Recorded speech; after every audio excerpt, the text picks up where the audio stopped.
No Jumper, coolest podcast in the world. Today, we're in here with Tory Lanez. Yeah. They said it couldn't be done. Yeah, it's done, right? It's Yeah, done. bitch. This thing is done. It's done. How you doing, bro? I'm good, man. We were just talking about it's a promo day. So you're in the groove. You've been talking about yourself for many hours already. Yeah. How's it going? It's been good, man. For me, I'm a workaholic, so like, you know, any chance I get to be able to present my music to people is always like, you know, I'm not like one of them dudes who's like, oh, I don't want to do this today because like I get paid for this. It's my dream, you know. Right. I love just like interviews in general though, because I feel like it's like a different part of an artist that could shine and that could like, you know, I remember when Jay-Z said back in the day, he said like, and my interviews are hotter. He said that in a song. I had never heard somebody brag about their interview skills before. Nah, but it's true. Like, I mean, you watch a lot of interviews today, and it's like niggas don't even know how to talk. Like, when niggas don't know how to just have a regular conversation without feeling like it's a third person because the camera. Yeah. So, you know. A lot of people are so like trained to not talk about anything interesting like in their life because they feel like it's snitching or shit talking or whatever. They just freeze up on camera. Well, I mean, I'm sure there's certain lines you're supposed to cross and certain lines that you're not supposed to cross. But at the same time, I mean, like as an entertainer, you know, we're here to talk about things that go on and here to be honest about things that go on. I think a lot of people have a problem with being honest. You know? What's the super annoying questions that you hate that people ask you? The only thing that's like kind of annoying, I think, is just like it's not really annoying. It's just I get asked it so repetitively. Just like, you know, the first thing they say is, "Well, tell everybody about yourself, like how you got into like, you know, this, that." But it's like one of those things where it's like you know it's generic. It's like you don't really even care about how I really got into this. You're just asking me this question because I guess that's just how you're supposed to start off your interview. I have an insecurity about it sometimes too because I'll be like making questions to ask somebody and then I sometimes realize that like the super annoying thing people do is just ask an artist about every other artist or every other person that they've had something to do with, whether it was beef or, oh, you did a song with this dude, you did a little project with this dude, blah, blah, blah. And then by the end of the interview, the whole interview is just you asking them about every person that they've known or worked with. It is what it is, right? I mean, some people go to interviews for different things, you know. A lot of people go to interviews because they want clarity on things that they feel like, damn, like I never really got closure on this. I don't really know what really happened. Like, ask that. You know what I'm saying? Like, look, that's people. You know, you can't stop what people want. And I'm sure you, as a you know, a person who has to interview, I'm sure you get people like, yo, why didn't you ask da da da da da? Or, you know, and they try to probably base your shit around that too, right? Yeah, too. And it's a weird line too because it's like sometimes, like we had Usher on the other day, and it's like Usher had a lot of bullshit in the news and shit, but it's like different ways to think of it. Like, do you want to get that big headline thing, him probably not being happy about you asking him about something, or do you want to just be chill and be cool and like have a nice conversation with somebody you respect for an hour? Which a lot of times I defer to that because it's like I don't really necessarily want to be the dude having a conversation about the messy ass shit that you don't even want to be public. I can roll my weed in here. Of course, yeah. Please. Big kush all day. So, the most important thing, because I actually have this a little bit laid out here just so I don't forget, first of all. My audience wants to know the status of your work with X, how that came to be. Anything about that, I'm very, very interested. Yeah, well, first off, you know, I'm a big fan of X, and, you know, when I made this statement in the first place, I was really excited because I have a record with him, and basically I wanted to put it on my album, but, you know, the business and the clearance timing and all of that kind of stopped it from being on this track list. So what I'm going to be in the works to do is to get it cleared after and added because I couldn't get it in the time that it was. And with all due respect, you know, anything that they say that has to do with his clearance or when things can be released, you know, I respect it. I don't, you know what I'm saying? I'm not going to be like, yo, well, you have to release this because it's got to be like, nah, it's not that. You know what I'm saying? It's not. How did you even come into communication with him? It's crazy because my family and his best friend's family are like really close. Really? And so like when he was alive, they were what's his name? Marlon. And pretty much what it was is like I got a friend named Patrick is Marlon's brother, and Patrick is my nigga. But I never knew I never knew Patrick's brother at the time. You feel me? So somehow, some way, they were connected, and that's what originally connected us. So it was a situation where I never actually even got to meet him, but it was a situation where we were all supposed to work, and then that song got sent to me while he was alive. So it was a situation where I was like, all right, cool, we did the song. But then when the whole situation happened, you know, and he passed, then, you know, things got a little, like, I would never want to cross a line. Like I said, like, I would never want to cross a line when it comes to clearing it. Right. You feel me? Because, or just putting it out because it just is what it is. But that shit gets super complicated. yeah, Stuff you know, like does. I don't like to go into shit like that, you know. So were you a fan of him before that even happened? Like, what was your impression of when you heard him?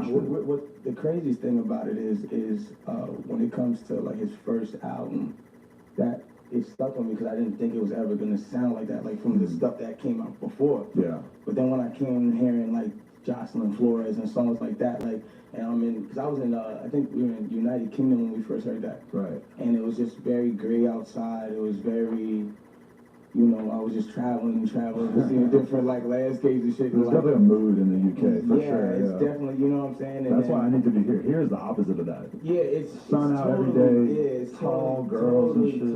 Totally different. And because of You that, got like, purple weed, by the way. Yeah, you know. That shit is like Barney. Fuck it.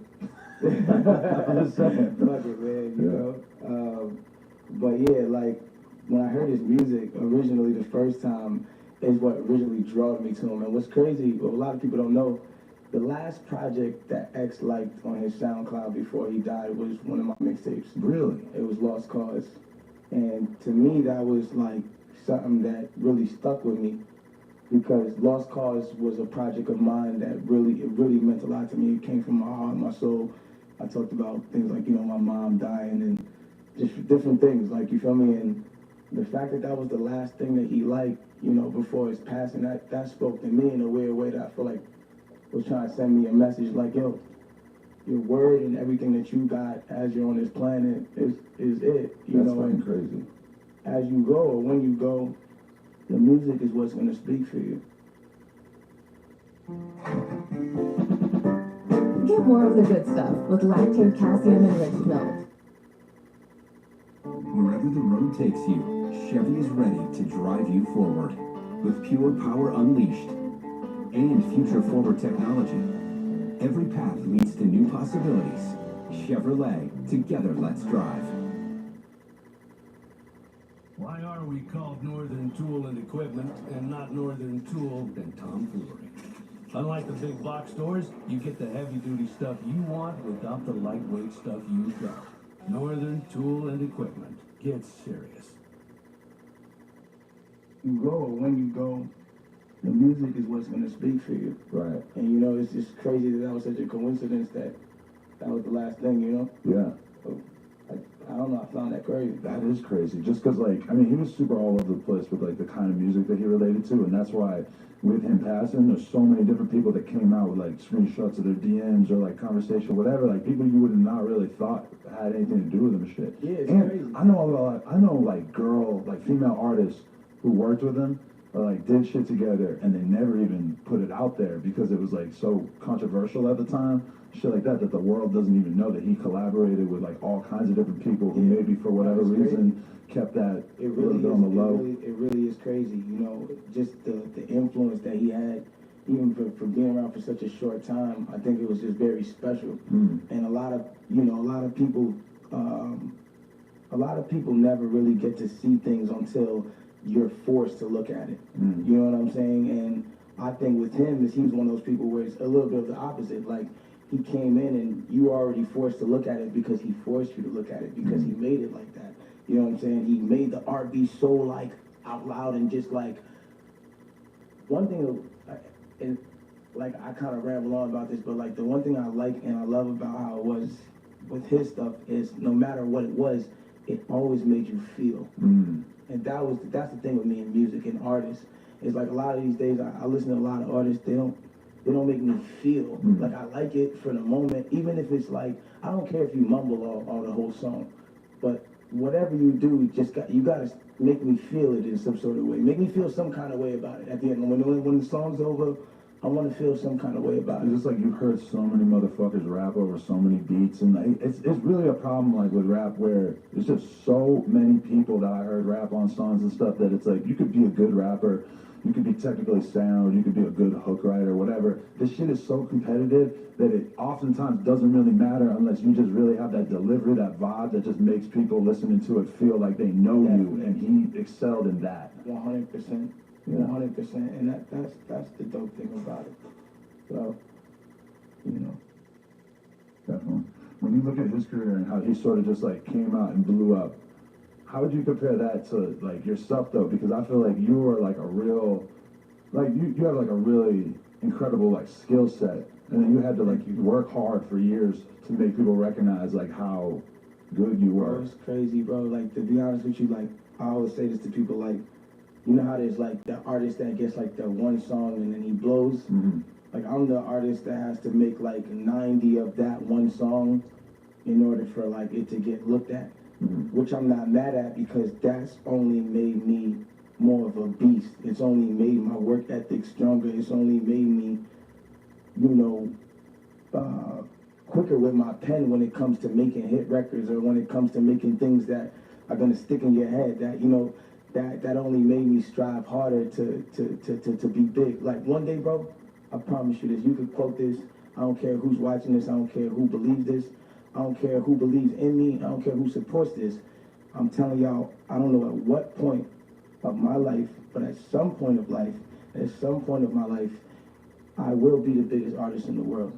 That's not a joke. That's not something that I don't believe. That's something I believe wholeheartedly, and that's something I know. I know it's already written in the stars for me. Have you always felt like that? I've always felt like that. Really? I've always felt like that. And that's why, you know, when you go and you'll see the masses of people talk about Tory Lanez, whether or not they're like Uber fans or they're not Uber fans, a lot of people will say this one underlying statement, that he's very underrated, or he's very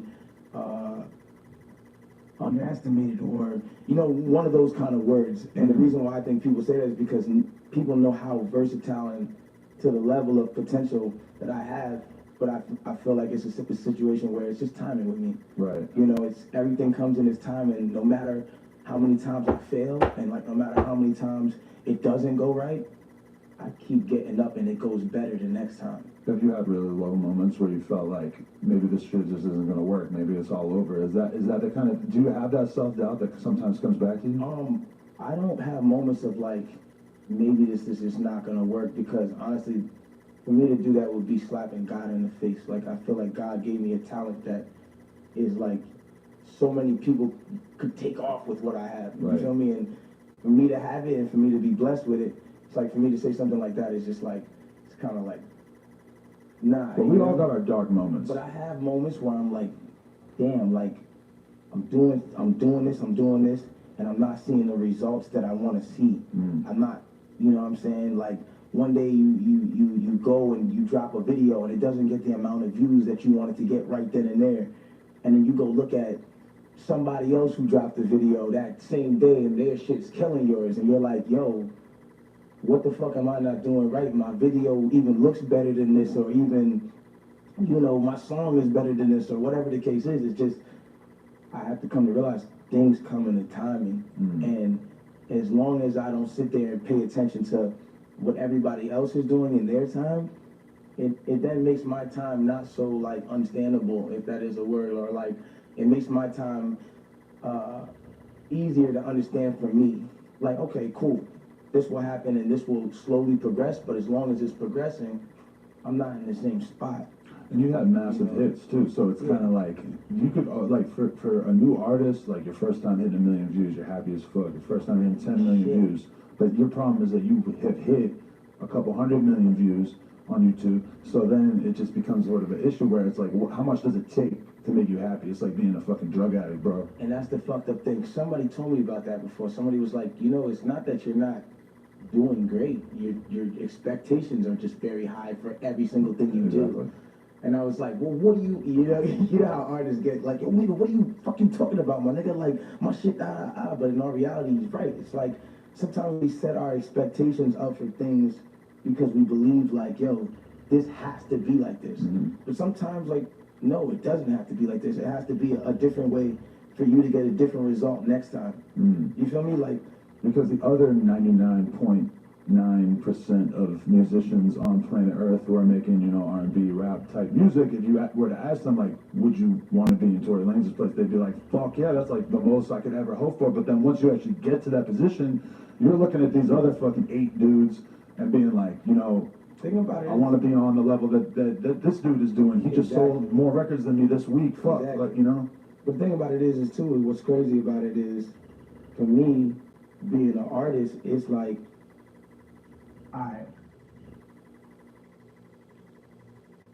an artist who's in like maybe I don't know, one of these niggas positions. I don't know, someone who's just not as famous as me. Let's think of some guy, and that artist might want to be me, but what he doesn't understand is that artist might be the guy who has like the 2 hits, but he doesn't really have the talent like that, right? But the thing about it is, he might be like, yo, you know, I want the talent that Tory Lanez has, or I want the da-da-da-da. But what people don't understand about what I have is it's like, it's a gift and a curse, because it's like, yo, you're blessed enough to take this anywhere you want to take this, right? Like, anywhere. Like, you want to go do rock today, you'll make the best rock songs. That's how you feel. Yeah. If I wanted to go do pop today, I'm going to make the best pop songs. If I want to go do, you know, for instance, I made the song Love. It's a reggae song, right? Double platinum. I made Pa Me. In 2 months goes gold, which is all Spanish. Right. But then I still make hip hop records, Talk to Me's, the B.I.D. Shooters, Sids, songs like that, R&B, different platforms of music. You can take it to all these single places.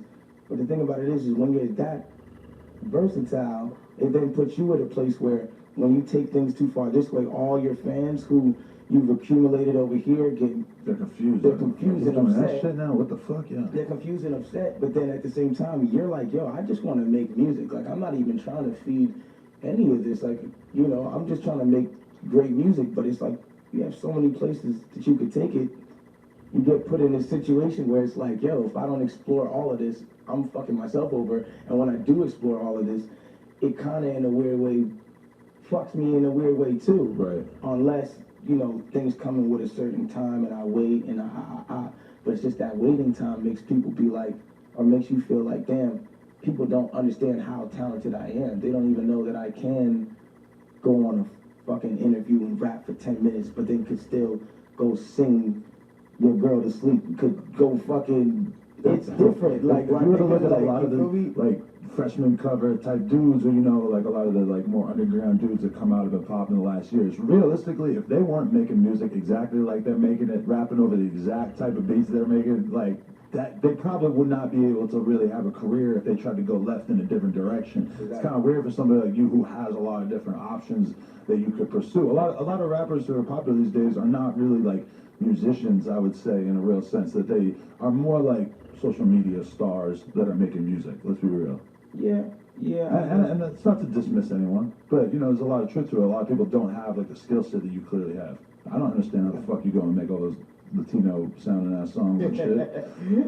Nah, I feel that. I mean, I think that there are people who, you know, at the end of the day, you're more of a socialite, or you're more somebody that we like to watch on Instagram, or you know, however your shit translates to music, you know, it's brought us here because we've seen you and we like either to watch or we're entertained by whatever it is that you put out. That is, you know, the argument that many real musicians will always have with people who pop. But I feel like for me to be mad at that, or to be like upset at like those kind of people, is like, that's just some hater shit. Like, you know what I'm saying? Like, I don't like when talented niggas be mad because they shit not rocking. And like some new nigga who maybe might be screaming on his song, or a nigga might just be coming blah blah blah blah on his song, and he's busting, and that nigga's like, yo, that's not real music, and da da da da da. Like, I feel like that's hate and shit. And but did you have to learn that? Ramos made our home brick oven crust pizza delicious is finally in the frozen pizza aisle.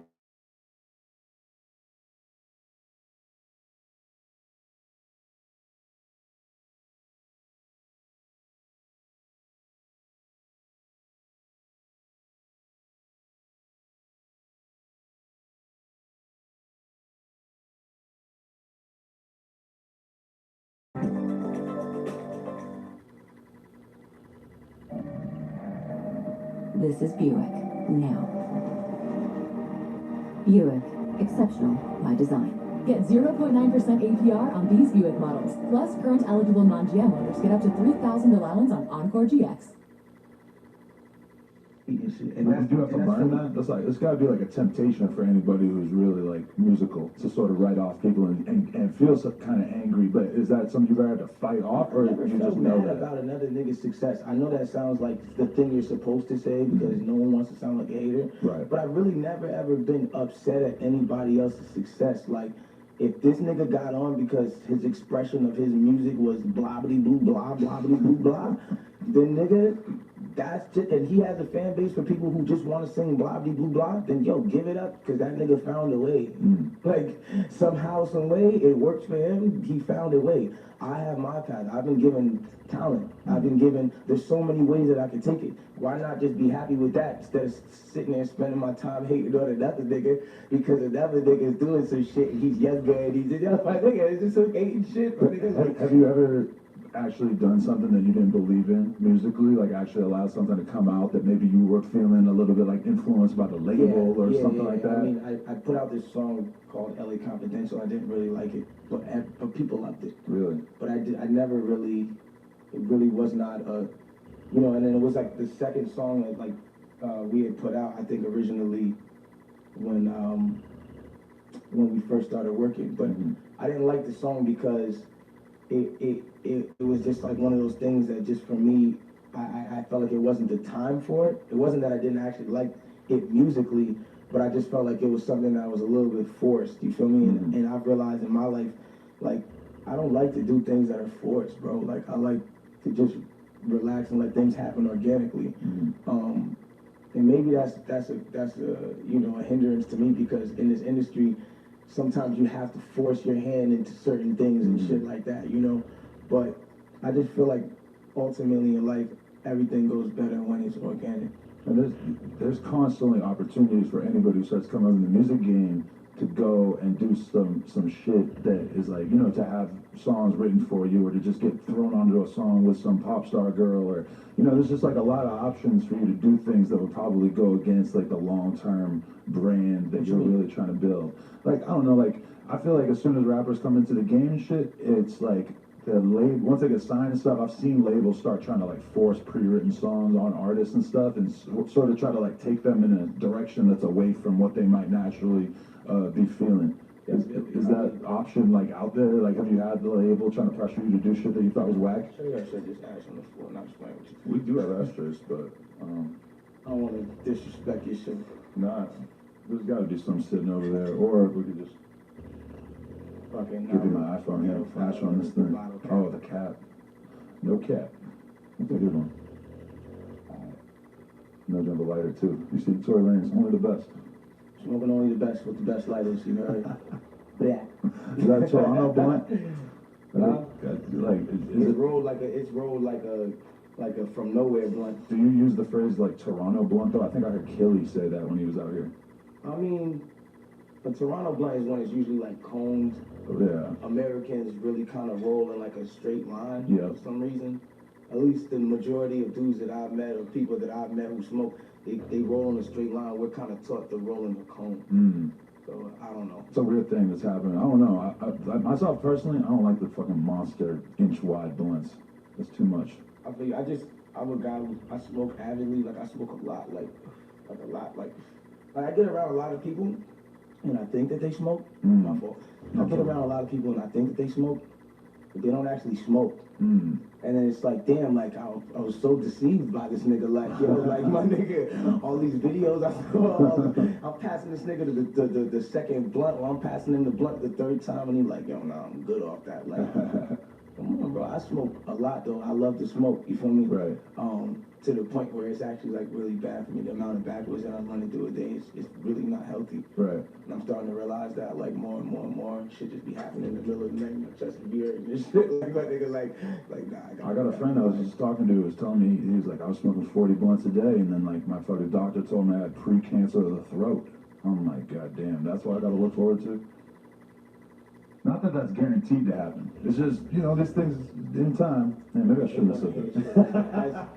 As a smoker, I hate that shit. You know what I'm saying? Because it's like I'm trying to stop. You just think, I'm not smoking a cigarette, so fuck it, I'm doing something all right for And myself that's the here. thing, like, see, that's how I know you've been where I've been. Like, Yeah. I want them dudes like, no, I'm saying like it's not like I'm smoking 20 cigarettes a day, or, you know. But at the end of the day, when it comes to these backwards now, they make it a whole different thing. Right. Because it's like, I don't know, man. It's just a lot. A lot of times I tap out on the blunt and then I have insecurity about tapping out on the blunt because I'm with people who smoke so much, but then at the same time it's like I'm in the studio with rappers and shit and I'm kind of trying to like, in my head I'm trying to make plays and like network with people and shit, and if I smoke 10 blunts back to back, I'm probably not going to be capable of having a very good conversation with someone. Nah, I feel like, honestly, weed and smoking has probably been the best conversation starter for me, period. When it comes to people, there's been relationships, I'm talking about millionaire niggas, you know, white dudes, lawyers, and it's all started by that simple justice. And it goes a long way. Yo. Because not a lot of people are You know passing what them the I'm blunt. saying? Think about it is true smokers, and it doesn't matter if you could have a corporate outfit on, you could be a businessman, it don't matter what. A true smoker's not gonna deny the blunt twice. If they're trying to stop smoking weed, you'll pass someone else and like, nah, I'm off that shit. And if they really even get past that first round, like, you gotta applaud them. But if that shit come around one more time, it's over. You're gonna smoke, my nigga, if you're a true smoker. It really does bring people from different worlds together because, like, my filmer, Chris, he's like a white dude, and I seen him on stage, like, we were at this NBA Youngboy show, and he's filming on stage and shit, and then I see him just, like, he had weed, and he had blunts, and he's rolling up and, like, smoking with his whole crew and shit. By the time I get up there on stage with him, I'm like, he's ganged up. Oh, NBA fucking with him. And I'm like, this is just 100% because of weed. Like, Definitely, though. that brought them together, and all of a sudden he's kicking it tough with all these 19-year-old kids from the hood that otherwise you probably would not really have much to talk about with. Tell you, weed is a universal thing. Definitely, man. It's the thing. You mess around with any other drugs at this point in your life? You're over it, or are you ever on that? I was like, worried about my dead mother, rest in peace to her soul. I never popped a pill. I never did coke. I never did Xanax. I never did none of that shit. Like, I only smoke weed. Right. You feel me? And like, the reason why I know is because I'm a real, like, addictive personality nigga. Like, I will, like, if I was on some dumb shit like that, like, I really would be fucked up. And I'm truthful enough with myself to tell myself and understand that fact. Right. Like, if I get on some shit, my nigga, I'm gonna get on some shit. And that's why I'll never get on some shit. Like, this is as far as it's going for me. Right. And it's been like this since I was, like, what, 14, 15, smoking weed. When did you start making music? What age? I was 11. 11. I was 11. I started making music shortly after my mom died. My mom died. She was anemic, and she had a rare disease that like only 4 out of 1 million people get a year. Wow. It's like a rare disease. She was the most healthiest woman. And one day, I went to school. She was sick in the morning. And died. She was dead. Holy shit. Yeah. And you were super close with her? Super close. I'm the baby of 6 kids. We all got the same mom, same dad. How much older is the oldest one than you? At the time, I'm trying to think how old my older sister is now. She's like at least 34, 35 now. Respect for not knowing, by the way. I'm sorry, bro. I love my sister to death, good. but I don't know, like, half, like, you know what I'm saying? Like, just off the top, like, you know, but she's definitely at least like 9 or 8 years older than me. And it goes down, you know, but I was definitely the youngest. And pretty much because of that, me and my mom had a specific, like, special, right, you know, relationship and bond. You feel me? Yeah. And so, like, 11 years old, I'm just kind of starting to understand life, and I lost my mom. So, like, yo, I spiraled into this, like, yo, I don't give a fuck about nothing, my nigga. And nothing niggas could tell me. A nigga couldn't come up to me and tell me nothing, nigga. Like, my whole outlook on life was, you're not my mom. So any position of authority that tried to tell me something, I couldn't, I don't know, I just couldn't sit right with me. I was very rebellious. I got kicked out of every single school I've ever been to since 6th grade up until 10th grade, where I just it was like, yo, fuck this shit, nigga, I'm out. Now I'm be a rapper, peace, niggas. Really? You know, You think your life would have gone in a fundamentally different direction if your mom had... Indeed. Really? 100%. And that's why it's weird. Like, I always look at like my talent, like it's such a gift and a curse. You know what I'm saying? Because I'm starting to think like, if my mom didn't die, I wouldn't have wanted to do this. But if I didn't want to do this, and if I didn't do this, there's so many people and so many lives that like depend on my music and depend on me that I feel like I wouldn't have been able to help. You feel me? Right. Like, and it comes to a point where like people come up to me like, yo, bro, I almost committed suicide, bro. Like multiple, like yo, there's probably out of all my fans, bro, there's probably like 30 or 40% of them are kids that like deal with depression that's very, very, very deep. Mm-hmm. And they always come, majority of them tell me, and it's like, yo, they tell me, yo, bro, you took me through some shit. I was going through X, Y, Z. Yo, I almost ended it. I almost da-da-da-da, and it's like, damn, like, those ones always hit you hard. What if, like, yeah, like, it's like, yo, what if my music, like, and it's fucked up, because remember you were saying, you know, the self-doubt and shit like that, like, there's times when I'm like, yo, man, like, I don't feel like I'm progressing as fast as I want to progress, and, like, all these other artists who are not as, you know, talented as me, they're getting bigger in a standpoint at this time than I am, and it's bothering me, and then it's like, when I go through those moments and then I meet a fan who's like, you know, my nigga, my life is almost gone, and I found your shit. It's like That puts in perspective. it puts me back into my nigga. Who gives a fuck where I'm at? Who gives a fuck I already who made I'm it. competing with? Like I don't even, my nigga. Like I'm not even competing with none of these niggas. My nigga, it's niggas who need me. It's females out here who need me. Like if I don't make this music, some of these people, where's their life gonna go? Could go to shit if they don't have this music that they say that they listen to every single day. Who do you, when you think of your average fan, what would you say it is? Or is there anybody that you're like sort of picturing in your head when you're recording? You know, I picture, I don't know what I picture, but I never see my fans one way. In like my head when I'm at a show and shit, like, and even the way my actual shows are, they're very diverse. It's not just black people at my shows, it's not just white kids, it's like Asians, Indonesians, Africans, and people who are like, yo, I came from the Arab Emirates over here to come to your show, and it's like, yo, what the fuck? Because I still haven't seen you live, so I actually am having like a hard time imagining in my head like exactly what the demographic would be like. But I always hear that you're one of the best dudes live. Bro, I promise you, bro, everything I love, bro, and I stand behind that shit so deeply. Like, I really believe I'm one of the best live performers of our time right now, you feel me? But back to what I was saying, it just like, I think personally, like, with a lot of the stuff that I've done and a lot of the music and a lot of the talent that I've been blessed with, it's a gift and a curse, because if that situation with my mother never really happened, I don't know if I'd have been here, you know what I'm saying, like doing this. Because I think a lot of times it takes like a childhood trauma to like, you know, it takes a very special type of person to like, when you really think about the statement you're making as a rapper, as a musician, you're saying that like, yeah, there's 5 million motherfuckers making music, but I think I'm the best one, or I at least think I'm bringing something to the table that needs to be heard. That's a very like, that's something that a sane person, a person who's completely like at ease with like the world around them might not be able to make that statement. Like, you have to have an insane amount of self-belief or something that you're trying to rectify in your head, that kind of thing, that makes you want to go so hard to actually become a superstar. I know I am the person I believe I am. I know it. And the world is trying to doubt me. And the world will doubt you the whole way. When you're nothing, they'll doubt you. And even once you're like really up there, they will still doubt you. I love it. I love it because I've realized that it fuels me. And at the end of the day, that's what makes me, that's what drives it. It's like when niggas are like, yo, you can't.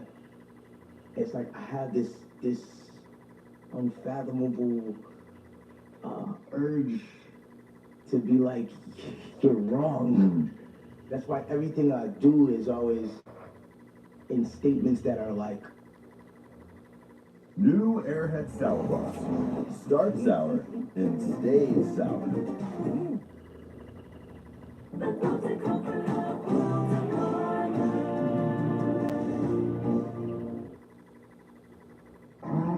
Bring back Manhattan. See, power equals power. It's a gentrifying neighborhood. What do you expect? I dare any mainlander to set foot in this island.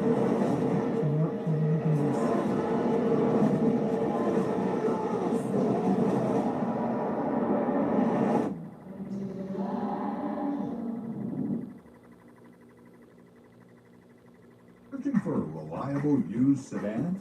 Shop the area's best selection of affordable vehicles at unbeatable prices. Want a vehicle with low mileage? We have a wide selection in stock and ready for delivery. Buy with peace of mind with a multi-point inspection, a free vehicle history report, and a limited time warranty.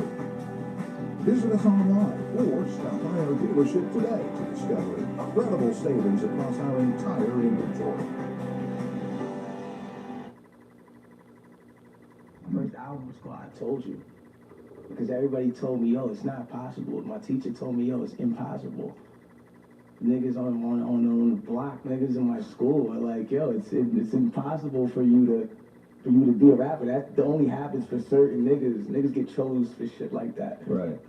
No, bro, it's just you just gotta believe whatever the fuck you want to do. And it's so hard to make that case when you haven't actually accomplished something with yourself. Yeah, it's kind of, in comparison, it's kind of easy for you to sit here and say, I believe that I'm going to be the biggest in the world. I believe that I'm this great. Because you accomplished enough that everybody can kind of be like, all right, we'll give you something. Right. But when you're nobody in high school, it's so hard to say that shit. Everybody knows what we all think of random ass people who say that they're rappers.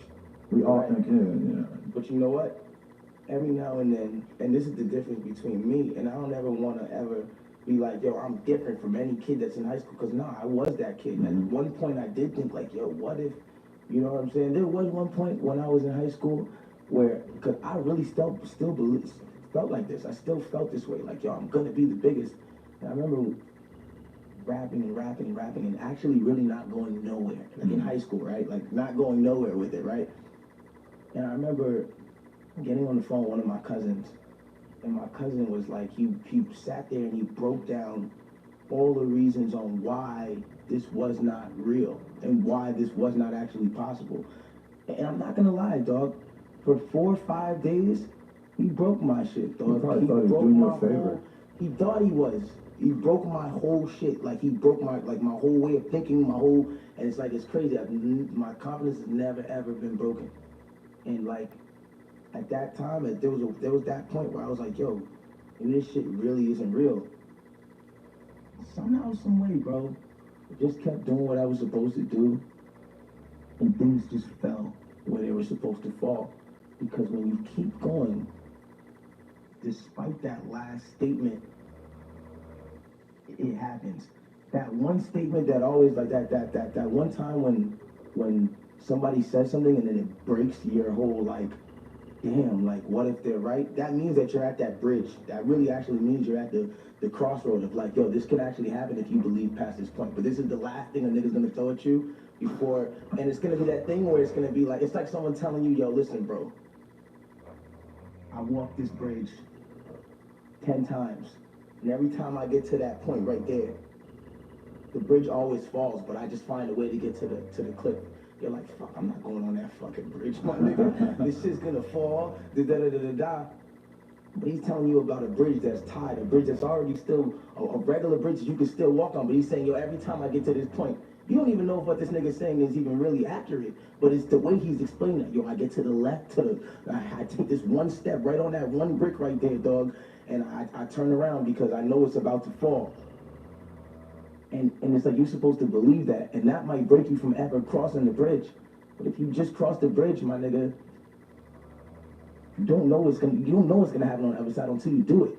And at the end of the day, the thing about doing it is, what the fuck are you gonna lose? You're already in a situation where you don't think it's gonna fucking happen, but this is what the fuck you want to do. You might as well go for it. And if you're not gonna go for it, what the fuck you there for? It's like, what the fuck was it installed in you for? What was the reason on why it was given to you? I feel like every single person who has a desire to do something in their heart, and somebody who has the desire to feel a certain way, and the desire to be like, yo, I am gonna do this, and I am, and says themselves like, yo, I believe that desire is put in you because that's your purpose. that is your purpose. That is what you've been called to do. That thing that burns in you every day, and you're like, yo, if I could just do this for a living, and this was just like all I had to do, my nigga, I'd be set because I'm so good at that thing. That thing is your purpose. So many people walk around and they miss the fact that they have that purpose because they have this burning desire that it sucks because it's like I said, it's a gift and a curse. You have this burning desire to do something and it's so fucking amazing and it's so crazy, but because it's so amazing and so crazy, it seems unreachable. And then when it seems unreachable, you stop looking at that thing like, yo, it can be reached. So you start to drift further and further away, and that's what causes that depression of like, yo, I'm never gonna be able to do that. That's not real. Right. You get what I'm saying? Definitely. And that's kind of how I feel about it. You know? There's been times in my life where like the times where I felt like I was getting the most hate, where I felt like I was like really starting to doubt myself the most, but those really were pivotal moments because there's always a corresponding moment after that where you get your fucking swagger back and you realize like this is not gonna break me. Like I'm not like I've literally physically inside my body right now don't feel like I can just lay down and die here. And it's like I'm gonna have to keep going one way or another, and like that is like when you talk about crossing the bridge, that's like those fucking journeys, those little mini traumatic, catastrophic journeys that seem like the biggest thing in the world. I'm sure that a lot of people might not get that, like young up-and-coming rappers. They might not realize that there was 100 times where you probably felt like, fuck, something like this is just not gonna work. It's not like something bad happened and you just feel kind of defeated, and then like you come back from that, and like being able to travel through that is like, it's what it's all about. If you are gonna get beat up one time and let that go, not beat up literally, but mentally, that's just a sign that you weren't ready to do it if you fucking are gonna lay down. And that's the thing about it. It's like it's all about standing for it and not laying down. Because the thing about it is like I said, it's like what else do you have to lose? You don't have it already. It's not like you have it and if you go try this, you're gonna lose it. You're going to go get it. That's the whole point. You know what I'm saying? And no matter what obstacle stands in your way, you say fuck it, man. If somehow, some way it's gonna work, and the laws of attraction in life make it work. The difference in being like brand new though, when you're in high school trying to just start getting going with music or whatever, is that if you keep fucking up, you could fuck up for 10 years. And it's like, well, you already weren't shit. So it's like you can keep trying and fucking up and it's okay. But do you ever feel like crushed by the weight of what you've already accomplished? Because you already are this famous person that has to keep up things to a certain extent because you've already accomplished what you had. People already know who you are. Does that ever like get you? Because that's a very different struggle than what you're on when you're in high school. So that then brings me to the gift. Because the thing about it is I've been blessed to be able to take this through all the lanes. Like people be like, yo man, I'm like, the funniest thing to me is when niggas be like, yo, I miss the old Tory Lanez, or I miss like when he used to be like Say It and like Love and like when we used to make these big records and da da da da da. And it's like what people gotta understand is like I'm so in touch with my bag of talent and things that I can pull out of that bag. I'm so in touch with that at any given moment, I can flip on a switch and make Say It's and Loves and only world records and stop doing certain things. But no, I like music and I like to touch music and make people feel music in all ways and formats. But at the same time, it's like there is times where I gotta go, you know what? Let me hold back on this. And let me come back to this so they don't forget. Right. That's why every now and then when people be like, yo, he a singer, he can't rap. That's why I go on Flex and go rap for 10 minutes straight and go on Sway and go rap for 11, 12 minutes straight. But is that just as natural to you as making like a pop song? It is, because it's the gift that I've been blessed with. But when you're so blessed to do these things and to do them at such a level, it's a curse because now, like I said, when you move over here, the people from over here, they don't feel the same. And then you move over here, and the people from over here are like, yo, your records were bigger over here. And so you're like, yo, why did you matter of fact, yo, listen, bro, I'm gonna just make what I want to make. And that's why, like, I'm happy about this Love Me Now shit. Because with Love Me Now, on my other albums, I was like, yo, I have to make sure I put the rap song here, and I gotta make sure I express the fact that I got bars here, and I gotta make sure that when I sing here, and I gotta do something real creative with the interlude and the production, and I gotta produce and and then I came to this point of like, yo, fuck all of that, dog. Like, I want to be free. Like, bro, like, I want to be free, bro. Like, I don't care what people say about me, bro. Like, I don't care what, like, I don't want nobody to ever be able to listen to this and be like, yo, you stole my sound, or you stole my style, or this, that, that. Like, fuck that, bro. I want to feel free, bro. I want to go on all my songs and say whatever the fuck comes on my mind. I want to feel free. I want to be able to express myself, bro. Like, and the thing about it is, when you get to the point where you start trying to please the fans, not necessarily the fans, but the people and the critics who are like, yo, he was only good when he da-da-da-da-da-da. You get to this point where you stab yourself in the foot because you're trying to chase these old vibes or these old things that you don't even need to do when it's like it comes natural to you. If you really want to do that, you can do that. If you don't want to do it, you don't. You know what I'm saying? And at the end of the day, it's on you. It's on me to make the music that I want to make. And when it's time for me to jump back in the Say It bag and jump back in the Love bag, and it's time for me to jump back into the fucking whatever bag, the Spanish bag, the Liddy Again bag, the fucking whatever bag it is, I'll do that. But for now, I want to feel free. You want to know the first time I ever heard you? I think it was 2015, and I was in Argentina, and I was actually getting ready for the X interview. Like, that was right around the corner, and I saw the Say It video, and it wasn't like the kind of thing that I naturally like gravitated towards normally, but I was like, this shit is fucking hard as fuck. And I emailed the email that was in your fucking bio on Twitter and asked for an interview. Didn't get hit back, so I'm glad we finally got to this. And I also do not hold that against you or anyone involved at all. Trust me. I had zero clout at the time. And then I also sent the video to my girlfriend at the time, who was like a super normal white girl that did not know anything about rap. And she like made fun of me because she's like, that's a huge hit. It's all over the radio and shit. You're totally out of the loop that you didn't know this. So I got kind of stunned by my regular ass girlfriend at the time. Nah, that's the crazy. You know what's fucked up about that whole situation is because, like, for all my deep core fans, and like I was saying, even with the X situation about like that project that he liked, that Lost Cause project.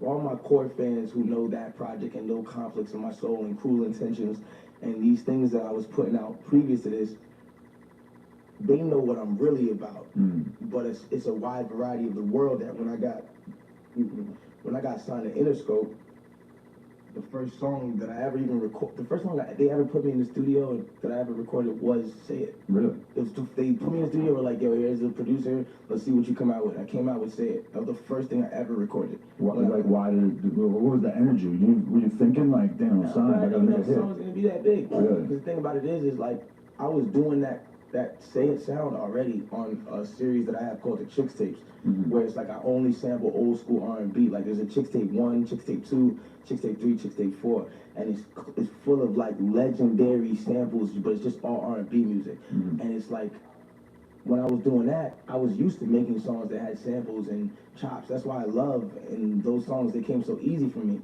But when I started doing that shit to a certain extent, a lot of niggas started copying my shit. Like niggas started like taking samples and putting the bass line and just doing little shit that was like, my nigga, you know you took that from me. So I stopped. And I'm like, you know what? I'm gonna leave this R&B shit alone for a second, and I'm gonna let these niggas kill themselves. Right. And now you know what's crazy? Who do we have? Yeah, still to this day, that was doing R&B when I was doing R&B with all the niggas that was out. Who's still here that's still making? Nobody. There's nobody in R&B right now. There's nobody. I mean, don't get me wrong, except for my nigga Jacquees and, you know what I'm saying, and Bryson, you know, he's back, of course. But in the times, y'all know how big R&B was in that year that I came out with this Say It, and maybe this is not really up your alley at the time, but... No, I'm putting pieces together. But at the same time, it was like, but who's still here that's still giving you constant R&B, you know, at that pace anymore? Nobody. And I feel like a lot of it was because a lot of the young dudes that were coming up it was like a carbon copy project of like a lot of different R&B that was coming out that was kind of the same. And so I stopped doing certain things. I stopped making certain songs because I was tired of cats taking my style. Now we got to be full back in effect. Chicks Tape 5. I'm about to bring the R&B back in because it's time.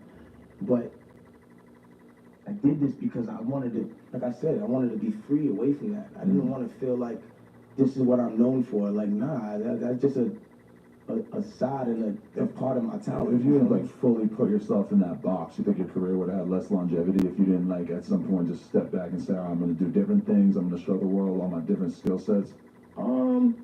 I think honestly, personally, not necessarily. I think I would have been probably bigger, but I would have only been big for that. You get what I'm saying? And as slower as it takes when you have to show people all your talents, and as slower as it takes, I'm not tripping about that. Like, I'd rather it take longer, but by the time I get there, y'all understand why I'm here, opposed to I get there and you're like, oh, he just sings. And like when I start rapping or something, it's weird. You know what I'm saying? Like, I would never want that. Like, you know, I never want to go to a show and like have to sit there and just sing all day. Like that's really boring to me. Like, I really crowd surf and crowd walk and treat the show like a jungle gym every show for the last 570 shows that I've done. Like, my nigga, I crowd surfed and crowd walked and wild out every single show, bro. It doesn't matter if there was 11 kids there, my nigga. We wilded out, dog. Like, you know what I'm saying? So I would never want to go to those places and see those same kids and just be like, singing like, I just, like, you know what I'm saying? I don't want to do that, dog. Like, you know? But so what is it in your like early musical pedigree that enables you to go and do the reggae songs or do like the Latino crowd type songs, everything like that? Like, who were you as an early artist that allowed you to like be open-minded enough to be able to go into those areas? I was a little kid. I loved Lil Wayne growing up. You know what I'm saying? Wayne's one of my biggest like influences when it comes to like rapping, and like he was just always so versatile with every beat that he went on. You know, and it was always like it played a big part in the stuff that I felt like I was able to go on, and like, you know, for me personally, like I was also somebody who I actually didn't sing good at all. I fucking sucked. Really? Yeah, I sucked. I was horrible. You had to learn? Yeah, I used to listen to like niggas on my fucking like iPod and shit, and then like try to sing like them, and like eventually, you know, singing is like a muscle. So the more you sing, the better you get. It's like working out at the gym. The stronger your vocals get. So me singing, I really wasn't good. I was really faint. It didn't sound good. It was crackly. But the more I sang, it just got better. You know what I'm saying? Right. But I only like the only reason why I even taught myself to sing was because like when I was coming up, niggas didn't want to sing on my songs. I just got to a point where like people just didn't really want to do a lot of shit for me. Like, it would come natural to a lot of other people, but for some reason for me, it's just like, nah, I gotta work like extra fucking stupid, dumb hard for some odd reason. Like when something would just get handed, like let's say you're an artist, I'm an artist, we come up at the same time. Right. Let's say your music's not even as good as mine, but nigga, we come up at the same time. A lot of shit for some random reason would just get handed to you, and it wouldn't get handed to me. Right. But it's like the shit that I need, and if I had what you had, I'd be fucking out of here. But it's one of those things where it's like when I was coming up, those things weren't handed to me. If you gotta work really hard for it, I noticed that a lot of times in life and shit where it's just certain people like I'm around a lot of BMXers and skateboarders and stuff. A lot of times it's the dude who has all the talent in the world that doesn't really have to work that hard, who isn't really able to like have the fucking will to go through with it in the long run. Whereas somebody who might have to like really struggle with shit. When I look at my success of just talking about shit on camera, I look at the fact that I was like not skilled physically as a kid, because I needed glasses until I was in like 4th grade, right? So when I look back at it, my parents had me doing baseball, basketball, and I was trash as fuck. And I didn't know why. And then in like 4th grade, I realized that I needed glasses. And then it all started to make sense to me. And I didn't really put the pieces of the puzzle together till later. It's like, oh, that's why you're trash at ball. Because you had bad hand-eye coordination because you couldn't see shit. But in a lot of ways, I think that that's what made me overcompensate, like verbally or like to do stuff like creatively. Yeah. Because I had like, you know, I wasn't able, I'm 6'3". People were looking at me like, you're supposed to play ball and shit. Yeah. And I couldn't do it. I was trash. And I wanted to sit in my room and play video games. That's the fucked up thing about me too. I never made no like school teams. And oh, you think you got the Napoleon complex? Maybe. Look, maybe I do though. Like, you know, but I never made any school teams like but it wasn't always just because my athleticism or whatever. It was sometimes it was just because of bad behavior or grades or whatever the case is. But because of that, like I always felt like I was left